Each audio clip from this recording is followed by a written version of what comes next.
1997년 11월 21일 금요일, IMF의 구제금융을 신청하기 바로 전날, 대한민국 국민들은 평범한 저녁을 보내고 있었습니다. 회사에서 퇴근하고 저녁을 먹고 TV를 보면서요. 아무도 몰랐습니다. 다음날 아침 나라 전체가 무너질 거라는 걸 지금 여러분도 마찬가지입니다. 내일 아침 눈을 뜨면 은행이 문을 열고 편의점에서 물건을 살 수 있고 월급이 통장에 들어올 거라고 믿고 계시죠? 그런데 말입니다. 역사상 망한 국가들도 무너지기 전날까지 사람들은 똑같이 생각했습니다. 그리스도, 아르헨티나도, 베네수엘라도 마찬가지였어요. 국가가 무너진다는 건 영화처럼 갑자기 폭발이 일어나거나 군대가 거리를 점령하는 게 아닙니다. 훨씬 더 조용하고 훨씬 더 무섭게 다가옵니다. 지금 이 순간에도 여러분의 돈은 조용히 증발하고 있습니다. 눈에 안 보인다고 손해가 아닌 게 아니에요. 2025년 기준 대한민국 GDP 대비 국가부채 비율 47%, 가계부채 1920조 원, 원달러 환율 1470원대. 이 숫자들이 뭘 의미하는지 아시나요? 여러분의 저축이 휴지 조각이 되어가는 속도입니다. 오늘 우리가 다룰 이야기는 이겁니다. 국가가 조용히 무너질 때 정확히 무엇이 먼저 사라지는가? 그리고 왜 대부분의 사람들은 그걸 눈치채지 못하는가? 자, 적나라한 진실을 보여드리겠습니다. 국가라는 시스템은 겉으로 보기엔 아주 견고해 보입니다. 정부 청사가 있고 공무원들이 출근하고 법이 집행되고 세금이 거치죠. 사람들은 이런 모습을 보면서 우리 국가는 튼튼하다고 생각합니다. 하지만 이건 착각입니다. 이건 마치 거대한 빙산을 보는 것과 같아요. 수면 위로 보이는 건 전체의 10%도 안 됩니다. 진짜 위험은 수면 아래에 있거든요. 현대 국가들은 모두 빚을 지고 있습니다.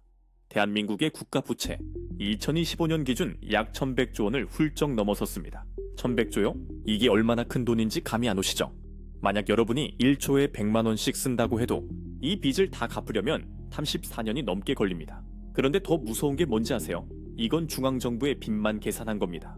지방정부의 빚, 공기업의 빚, 각종 공공기관의 빚은 빠져 있어요. 더 심각한 건 숨겨진 빚이 있다는 거죠. 공무원 연금, 군인 연금, 국민연금 같은 미래에 꼭 지급해야 할 돈들. 이걸 다 합치면 분석에 따라 3천조 원을 넘는다는 추정도 있습니다. 국민 한 명당으로 나누면 6천만 원이 넘어요. 갓난아기부터 노인까지 모두 포함해서요. 4인 가족이라면 가구당 약 2억 4천만 원의 빚을 지고 있는 셈입니다. 정부는 이렇게 말합니다. 걱정하지 마세요. 우리 경제 규모가 크니까 감당할 수 있어요. 선진국들도 다 이 정도 빚은 있어요. 그래서 사람들은 안심하죠. 뉴스에서도 전문가들이 나와서 아직은 괜찮다고 말합니다. 근데요, 여기서 함정이 있습니다. 이건 경제학의 기본 중의 기본입니다. 빚 자체가 문제가 아니에요. 진짜 문제는 그 빚을 갚을 능력이 있느냐, 그리고 사람들이 그걸 믿느냐입니다. 국가가 빚을 갚는 방법은 크게 세 가지입니다. 첫째, 세금을 더 많이 걷는다. 둘째, 돈을 더 많이 찍어낸다. 셋째, 또 다른 빚을 내서 이전 빚을 갚는다. 이 세 가지 방법의 공통점이 뭔지 아세요? 결국 국민의 주머니에서 나온다는 겁니다. 세금을 올리면 당장 여러분의 월급에서 떼어가는 돈이 늘어납니다. 소득세, 부가가치세, 재산세. 한 번에 확 올리면 저항이 심하니까 조금씩 슬금슬금 올립니다. 담배값, 술값, 주차료. 다 세금과 연결되어 있습니다. 돈을 더 찍어내면 인플레이션이 일어납니다. 쉽게 말해서 물가가 오르는 거예요. 여러분이 가진 돈의 가치가 줄어드는 겁니다. 예전에 1,000원으로 라면 한 개를 살 수 있었는데 이제는 1,500원을 내야 한다면 여러분의 저축은 사실상 손해를 본 거죠. 월급은 그대로인데 물가만 오르면 실질적으로는 임금 삭감을 당한 것과 똑같습니다. 빚으로 빚을 갚는 건 또 어떨까요? 이건 마치 신용카드 돌려막기와 같아요. 처음엔 문제가 안 보입니다. 오히려 당장의 위기는 넘길 수 있죠. 하지만 빚은 계속 불어나고 이자도 계속 늘어납니다. 언젠가는 더 이상 빚을 갚을 수 없는 순간이 옵니다. 그때가 되면 어떻게 될까요? 바로 여기서 놀라운 반전이 일어납니다. 국가가 더 이상 빚을 갚을 수 없다고 판단되는 순간 가장 먼저 무너지는 건 바로 신뢰입니다. 돈에 대한 신뢰, 정부에 대한 신뢰, 시스템에 대한 신뢰. 이게 한순간에 무너져 내리는 거예요. 그리고 이 신뢰가 무너지는 순간 국가를 지탱하던 모든 것들이 연쇄적으로 붕괴하기 시작합니다. 현대 금융 시스템이 어떻게 작동하는지 이해해야 합니다. 이건 맨큐 경제학 원론 첫 장에 나오는 내용이에요. 여러분이 은행에 1,000만 원을 예금했다고 생각해 봅시다. 은행은 그 돈을 금고에 고스란히 보관하고 있을까요? 아닙니다. 은행은 법적으로 정해진 지급 준비율에 해당하는 금액만 남겨두고 나머지 예금의 상당 부분을 대출합니다. 그 사람은 받은 돈으로 집을 샀거나 사업을 하겠죠. 그 돈은 다시 다른 은행으로 들어갑니다. 그 은행도 또 대출해주고요. 이런 식으로 최초의 1,000만 원이 시스템 안에서 여러 배로 불어나는 겁니다. 이게 바로 부분 지급 준비 제도라는 건데요. 쉽게 말하면 은행이 예금 전액을 보관하지 않고 일부만 남긴 차에 운영한다는 뜻입니다. 마법 같죠? 문제는 이 마법이 하나의 전제 조건 위에서만 작동한다는 겁니다. 바로 사람들이 동시에 은행에 가서 돈을 찾지 않는다는 거예요. 만약 어느 날 갑자기 모든 사람이 은행에 가서 자기 돈을 찾으려고 하면 어떻게 될까요? 은행은 실제로 그 돈을 전부 가지고 있지 않으니까 돈을 줄 수가 없습니다. 이걸 뱅크런, 은행 뱅크런이라고 부르죠. 은행이 파산하는 가장 빠른 방법입니다. 1997년 IMF 외환 위기 때가 딱 그랬습니다. 당시 우리나라의 외환 보유고는 빠르게 바닥을 보이고 있었어요. 외국인 투자자들이 한국에서 돈을 빼가기 시작했거든요. 그러자 기업들이 무너지기 시작했습니다. 기아, 한보, 쌍용 같은 대기업들이 줄줄이 쓰러졌고 대우그룹도 1999년 워크아웃에 돌입했죠. 문제는 이 기업들이 은행에서 엄청난 돈을 빌려서 사업을 하고 있었다는 겁니다. 기업이 망하면 은행도 부실해집니다. 대출금을 못 받으니까요. 은행이 부실해지면 사람들은 불안해합니다. 내 예금이 안전할까? 이런 생각이 들기 시작하는 거예요. 그리고 바로 그 순간 사람들은 은행으로 달려갑니다. 뉴스에서 본 적 있으시죠? 은행 앞에 사람들이 줄을 서서 기다리는 모습. 그게 바로 뱅크런입니다. 그리고 이게 시작되면 멈출 수가 없어요. 한 사람이 돈을 찾으면 다른 사람도 불안해져서 돈을 찾으러 가고, 그러면 또 다른 사람도 가고, 연쇄 반응이 일어나는 겁니다. 정부는 이럴 때 예금자 보호제도가 있으니까 걱정하지 말라고 말합니다. 은행이 망해도 1억 원까지는 보호해준다고요. 하지만 여기서 한 가지 질문을 던져야 합니다. 만약 여러 은행이 동시에 무너진다면 정부가 그 모든 돈을 실제로 보상해줄 수 있을까요? 답은 아니오입니다. 예금자 보호기금의 규모는 실제 예금에 비하면 턱없이 부족합니다. 정부가 할 수 있는 건 결국 돈을 더 찍어내는 것뿐이에요. 그리고 그 순간 화폐 가치는 추락하기 시작합니다. 화폐 가치가 떨어진다는 건 무슨 뜻일까요? 간단합니다. 여러분의 월급, 여러분의 저축, 모든 게 휴지 조각이 되어간다는 뜻입니다. 아침에 일어났을 때 빵 한 개가 1,000원이었는데 저녁이 되니 2,000원이 되어 있는 겁니다. 극단적인 경우 물가가 통제 불능 수준까지 치솟을 수 있어요. 이게 하이퍼 인플레이션입니다. 역사를 보면 이런 일이 실제로 일어났습니다. 독일의 바이마르 공화국, 짐바브웨, 베네수엘라, 아르헨티나. 이 나라들에서는 사람들이 술에 돈을 가득 싣고 가서 빵 한 덩이를 샀어요. 돈이 너무 많이 필요해서 지폐로 벽지를 바르는 게 더 싸다는 농담이 나올 정도였죠. 베네수엘라는 2018년 기준으로 130만, 170만 푼트의 하이퍼 인플레이션을 겪었습니다. 사람들은 먹을 것이 없어서 쓰레기통을 뒤지기 시작했어요. 화폐 개혁을 몇 번이나 했지만 소용없었죠. 왜냐하면 근본적인 문제는 돈의 양이 아니라 신뢰의 붕괴였기 때문입니다. 그렇다면 이런 상황이 오기 전에 알 수 있는 징조가 있을까요? 있습니다. 그리고 그 징조들은 이미 곳곳에서 나타나고 있어요. 첫 번째 징조, 국채금리의 변동입니다. 국채라는 건 정부가 발행하는 채권인데요. 쉽게 말하면 정부가 빌리는 돈이에요. 이 국채의 금리가 오른다는 건 뭘 의미할까요? 정부를 믿는 사람이 줄어들고 있다는 뜻입니다. 돈을 빌려주는 사람들이 위험하다고 판단해서 더 높은 이자를 요구하는 거거든요. 최근 몇 년간 전 세계적으로 국채금리가 크게 변동하며 높은 수준을 유지하고 있습니다. 특히 미국의 경우 10년 만기 국채금리가 3%에서 5% 가까이 치솟기도 했어요. 이게 무슨 의미인지 아시겠어요? 세계에서 가장 안전하다고 여겨지던 미국 국채조차도 이제는 의심받기 시작했다는 겁니다. 대한민국도 예외가 아닙니다. 우리나라 국채금리도 최근 몇 년간 상승과 하락을 반복하며 높은 수준에서 움직이고 있어요. 정부가 빚을 갚기 위해 더 많은 이자를 내야 한다는 뜻이거든요. 이자가 늘어나면 정부는 세금을 더 걷거나 다른 지출을 줄여야 합니다. 결국 그 피해는 국민에게 돌아오는 거죠. 두 번째 징조, 환율의 급격한 변동입니다. 환율이라는 건 돈과 돈의 교환 비율인데요. 예를 들어 달러 대 원화 환율이 오른다는 건 우리 돈의 가치가 떨어진다는 뜻입니다. 2025년 현재 달러 대 원화 환율이 1,470원대에 달하고 있으며 1,500원 돌파 가능성도 제기되고 있습니다. 불과 몇 년 전만 해도 1,200원대였는데 말입니다. 환율이 오르면 수입 물가가 오릅니다. 우리나라는 에너지와 식량의 대부분을 수입에 의존하고 있거든요. 석유값이 오르고 밀가루 값이 오르고 모든 물가가 오릅니다.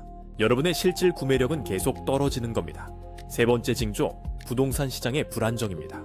많은 사람들이 부동산을 안전자산이라고 생각합니다. 땅값은 떨어지지 않는다는 믿음이 있죠. 하지만 역사를 보면 이건 착각입니다. 일본의 경우 1990년대 초반 부동산 버블이 붕괴하면서 땅값이 70% 이상 폭락했어요. 그리고 그 이후로 30년 넘게 회복하지 못하고 있습니다. 잃어버린 30년이 바로 이렇게 시작됐습니다. 미국도 2008년 금융위기 때 부동산 가격이 폭락했죠. 서브프라임 모기지 사태. 사람들이 집값이 계속 오를 거라고 믿고 무리하게 대출을 받아서 집을 샀는데 집값이 떨어지기 시작하자 대출을 갚을 수 없게 된 거예요. 지금 대한민국의 가계부채는 약 1920조 원 수준입니다. 이 중 상당 부분이 부동산 담보대출이에요. 사람들이 빚을 내서 집을 산 겁니다. 만약 부동산 가격이 떨어지기 시작하면 어떻게 될까요? 집값은 내려가는데 빚은 그대로니까 사람들은 빚더미에 앉게 됩니다. 그리고 대출을 갚지 못하는 사람들이 늘어나면 은행이 부실해지고 다시 금융위기로 이어질 수 있는 거죠. 네 번째 징조, 기업들의 연쇄 부도입니다. 경제가 어려워지면 가장 먼저 타격을 받는 건 기업입니다. 특히 빚이 많은 기업들이요. 우리나라 기업들의 부채 비율은 계속 높아지고 있습니다. 이자율이 오르면 기업들은 이자를 감당하지 못하고 무너지기 시작해요. 한 기업이 무너지면 그 기업과 거래하던 다른 기업들도 연쇄적으로 타격을 받습니다. 납품업체는 돈을 못 받고 하청업체는 일거리가 끊기고 직원들은 일자리를 잃습니다. 더 충격적인 사실은 따로 있습니다. 이 모든 징조들이 동시다발적으로 나타날 때 시스템은 감당할 수 없는 압력을 받게 됩니다. 하나하나는 관리할 수 있을지 몰라도 모든 게 한꺼번에 터지면 아무리 강한 나라도 견딜 수 없어요. 2008년 금융위기가 그랬습니다. 처음에는 서브프라임 모기지 문제로 시작했죠. 미국의 일부 저소득층이 주택담보대출을 갚지 못하는 것뿐이었어요. 별거 아닌 것처럼 보였습니다. 하지만 이 대출들이 증권화되어 전 세계 금융기관에 팔렸고 리먼 브라더스 같은 거대 투자은행이 무너지면서 전 세계가 공황 상태에 빠졌습니다. 당시 세계 경제는 멈출 뻔했어요. 은행들이 서로 돈을 빌려주지 않았고 기업들은 자금을 구할 수 없었고 주식시장은 폭락했습니다. 정부들이 천문학적인 돈을 투입해서 겨우 시스템을 살렸죠. 하지만 그 대가는 막대한 국가 부채였습니다. 그리고 지금 우리는 그때보다 훨씬 더 위험한 상황에 놓여 있습니다. 왜냐하면 당시 동원했던 모든 수단들을 이미 다 써버렸거든요. 여기서 잠깐 많은 분들이 이런 생각을 하실 겁니다. 그래도 정부가 있잖아요. 중앙은행이 있잖아요. 그들이 뭔가 해주지 않을까요? 안타깝게도 그들도 마법사는 아닙니다. 할 수 있는 일에는 한계가 있어요. 중앙은행이 할 수 있는 가장 강력한 수단은 통화정책입니다. 쉽게 말하면 금리를 조절하거나 돈을 찍어내는 거죠. 경기가 나빠지면 금리를 낮춰서 사람들이 돈을 빌리기 쉽게 만듭니다. 그러면 소비와 투자가 늘어나면서 경기가 살아난다는 이론이에요. 하지만 이건 정상적인 경기 침체일 때나 통하는 방법입니다. 시스템 자체가 무너지고 있을 때는 소용이 없어요. 금리를 아무리 낮춰도 사람들이 돈을 빌리지 않습니다. 미래가 불안한데 누가 빚을 내서 소비를 하겠어요? 돈을 찍어내는 것도 한계가 있습니다. 처음에는 효과가 있을지 몰라요. 하지만 계속 돈을 찍어내면 사람들이 그 돈을 믿지 않게 됩니다. 화폐 가치가 떨어지는 거죠. 그리고 일단 화폐에 대한 신뢰가 무너지기 시작하면 아무리 돈을 많이 찍어내도 소용이 없습니다. 베네수엘라를 보세요. 정부가 미친 듯이 돈을 찍어냈지만 경제는 더 나빠졌어요. 사람들은 먹을 것이 없어서 쓰레기통을 뒤지기 시작했습니다. 왜냐하면 근본적인 문제는 돈의 양이 아니라 신뢰의 붕괴였기 때문입니다. 그렇다면 정부는 뭘 할 수 있을까요? 재정 정책을 쓸 수 있습니다. 세금을 조정하거나 정부 지출을 늘리는 거죠. 경기를 살리기 위해 공공사업을 벌이거나 국민들에게 돈을 나눠줄 수 있어요. 실제로 코로나 팬데믹 때 많은 나라들이 이렇게 했습니다. 대한민국도 재난지원금을 여러 차례 지급했죠. 그런데 이 돈은 어디서 나왔을까요? 정부가 빚을 내서 준 겁니다. 여기서 악순환이 시작됩니다. 정부가 돈을 쓰면 빚이 늘어나고 빚이 늘어나면 이자 부담이 커지고 이자를 내기 위해 더 많은 세금을 거둬야 하고 세금이 늘어나면 경제가 더 나빠지고 경제가 나빠지면 정부가 또 돈을 써야 하고 악순환의 끝에는 뭐가 있을까요? 국가 부도입니다. 국가가 부도나면 어떻게 될까요? 먼저 정부는 공무원 월급을 제때 주지 못합니다. 복지 지출이 축소되거나 지연됩니다. 연금 역시 삭감되거나 지연될 가능성이 큽니다. 병원, 학교, 경찰, 소방서 같은 공공서비스가 제대로 작동하지 못하게 됩니다. 그리스를 보면 알 수 있습니다. 2010년 유럽 재정위기 때 그리스는 사실상 파산했어요. 유럽연합과 IMF로부터 구제금융을 받았지만 그 대가는 혹독했습니다. 공무원을 대량 해고했고 연금을 삭감했고 세금을 대폭 인상했습니다.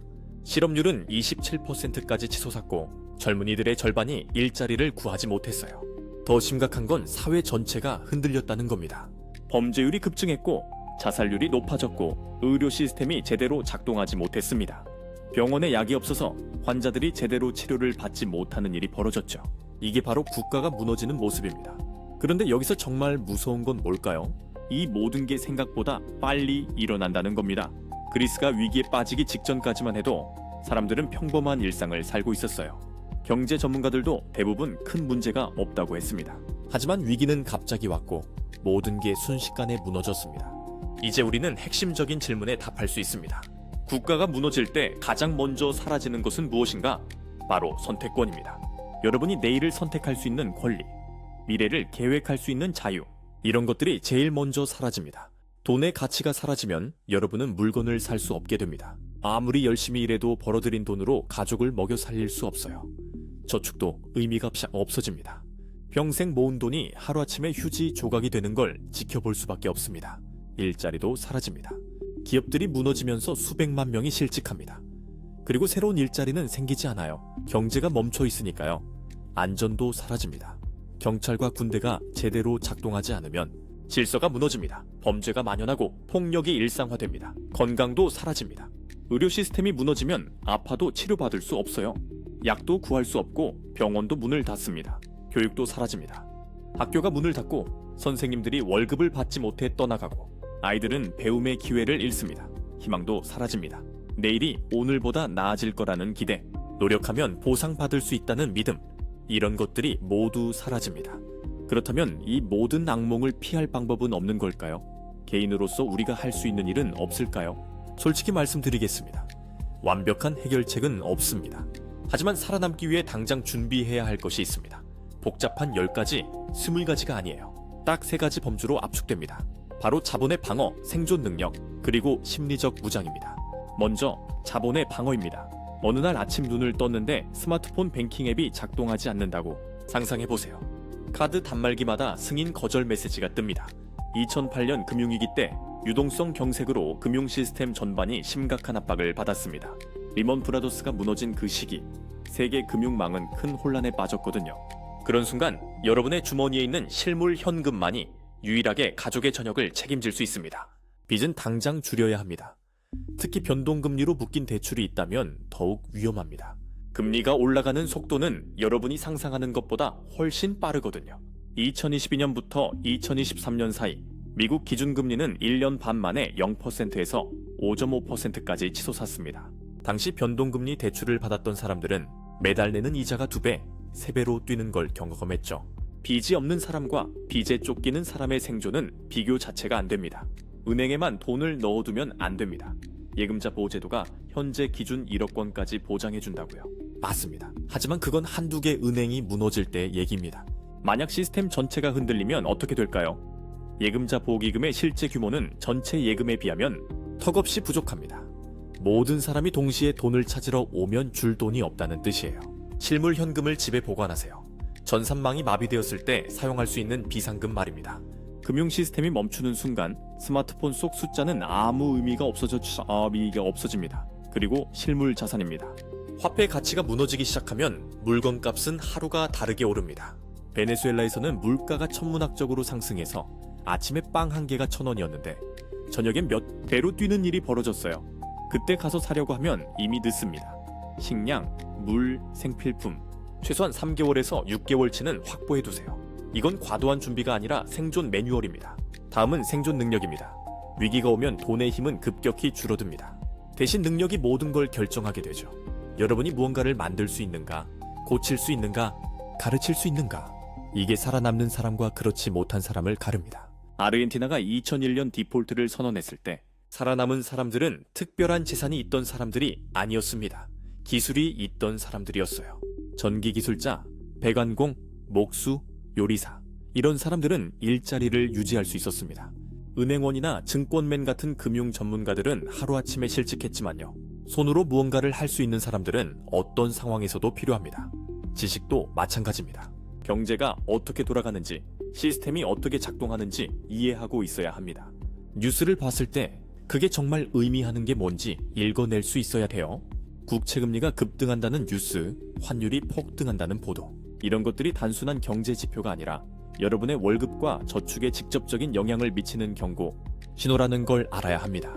정보를 읽는 능력, 이게 없으면 당장 내일 무슨 일이 일어날지도 모릅니다. 건강도 생존 능력입니다. 그리스 재정위기 때 병원들이 문을 닫기 시작했어요. 약이 떨어났고 의사들이 월급을 받지 못해 떠났습니다. 그때 아픈 사람들은 어떻게 됐을까요? 치료받지 못하고 죽어갔습니다. 평소에 건강을 관리하지 않으면 위기 상황에서 의료 서비스를 받을 방법이 없습니다. 운동하고 제대로 먹고 충분히 쉬세요. 이건 사치가 아니라 생존 전략입니다. 그리고 자산과 수입원을 다양화하세요. 모든 걸 한 곳에 몰아넣으면 그게 무너질 때 여러분도 함께 무너집니다. 한국 원화만 가지고 있으면 환율 폭등 때 당합니다. 부동산만 있으면 부동산 폭락 때 당합니다. 주식만 있으면 증시 붕괴 때 당하죠. 월급 하나에만 의존하면 회사가 무너질 때 소득이 제로가 됩니다. 한 가지가 무너져도 다른 걸로 버틸 수 있게 만들어야 합니다. 이게 위기 대응의 기본입니다. 마지막으로 심리적 무장입니다. 여기서 놀라운 반전이 있습니다. 실제로 위기 상황에서 사람을 죽이는 건 돈이 없어서가 아니에요. 공포와 절망이 사람을 죽입니다. 1997년 IMF 외환위기 때 자살률이 급증했습니다. 경제적으로 어려웠던 것도 있지만 많은 사람들이 심리적으로 무너졌기 때문이에요. 위기가 오면 혼자서는 견딜 수 없습니다. 네트워크가 필요합니다. 가족, 친구, 이웃, 서로 돕고 의지할 수 있는 사람들 말입니다. 물물교환이 다시 등장하고 공동체가 생존의 단위가 됩니다. 2008년 금융위기 이후 미국에서는 물물교환 네트워크가 폭발적으로 늘어났어요. 돈이 제대로 작동하지 않으니까 사람들이 직접 거래하기 시작한 겁니다. 지금 관계를 잘 유지하세요. 위기가 오면 그 관계가 여러분을 살립니다. 멘털도 준비해야 합니다. 불안, 공포, 분노 이런 감정들이 밀려올 겁니다. 그때 무너지면 끝입니다. 역사를 보면 위기 속에서도 냉정함을 유지한 사람들이 살아남았어요. 공황 상태에 빠진 사람들은 잘못된 결정을 내리고 재산을 날리고 더 깊은 나락으로 떨어졌습니다. 스트레스 관리 방법을 미리 익혀두세요. 명상이든 운동이든 여러분만의 방법을 찾아야만 합니다. 그런데 여기서 가장 중요한 건 뭘까요? 바로 균형입니다. 너무 낙관하지도 너무 비관하지도 마세요. 공포에 빠져서 모든 걸 팔아치우고 산속으로 들어갈 필요는 없습니다. 하지만 아무 준비 없이 내일도 오늘과 똑같을 거라고 믿는 것도 위험합니다. 준비는 하되 일상을 살아가세요. 지금까지 우리는 국가가 무너질 때 일어나는 일들을 살펴봤습니다. 무서운 이야기였죠. 하지만 이건 단순히 겁을 주려고 한 얘기가 아닙니다. 현실을 직시하자는 겁니다. 역사는 계속 반복됩니다. 과거에 일어났던 일들은 미래에도 다시 일어날 수 있어요. 로마 제국도 무너졌고 대영 제국도 쇠퇴했고 소련도 붕괴했습니다. 영원한 제국은 없습니다. 우리가 살고 있는 이 시스템도 언젠가는 끝날 수 있어요. 하지만 동시에 기억해야 할 게 있습니다.